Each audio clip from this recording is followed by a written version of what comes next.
આ તરફ ભાવનગરથી રાજનીતિના સૌથી મોટા સમાચાર પર નજર કરીએ તો મંત્રી પરસોત્તમ સોલંકીના પુત્ર લડશે 2027ની ચૂંટણી। અખિલ ભારતીય કોળી સમાજના ઉપાધ્યક્ષ પ્રવીણ કોળીએ દાવો કર્યો। દિવ્યેશ સોલંકી 2027ની વિધાનસભાની ચૂંટણી લડશે તેવું પ્રવીણભાઈ કોળીએ કહ્યું છે। કોળી સમાજે મન બનાવી લીધું છે, પક્ષ કોઈ પણ નિર્ણય લે પણ દિવ્યેશ સોલંકી ચૂંટણી લડશે। દિવ્યેશ સોલંકી સમાજની હાથ પડે ત્યાં દોડે છે। દિવ્યેશ સોલંકીને દિલ્હીમાં અધિવેશન કરવાની જરૂર નથી। પરસોત્તમ સોલંકીની તબિયત નાદુરસ્ત છે।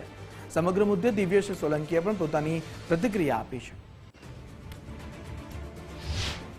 ના આમાં કેવું છે કે હું આ બાબતે તો કઈ કહી નહીશ, પણ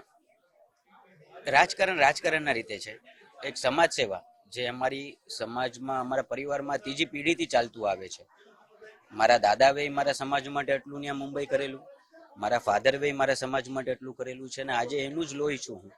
એટલે જે પેઢી દર પેઢી સામાજિક ક્ષેત્રમાં જે છે, સમાજ સર્વપ્રથમ મારી માટે પહેલા હતો, છે અને એ રહેશે। એનો લગાવ છે સમાજ પ્રત્યે અને સમાજને એના પ્રત્યે।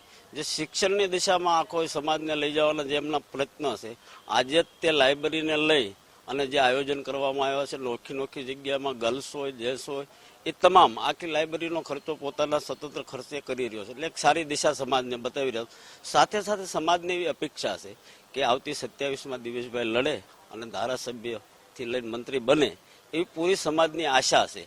અને એના માટેનું છે અવારનવાર ભાઈનું છે કહેવામાં આવે છે કોળી સમાજના સમ્રાટ છે, એમ દિવ્યેશભાઈ એ જ રાહ ઉપર ચાલી રહ્યા છે। એટલે દિવ્યેશભાઈ જેવું વ્યક્તિ સમાજમાં જો આવે 27માં આવી ફૂલ મારી તો ઈચ્છા છે, પણ સમાજની પણ લાગણી છે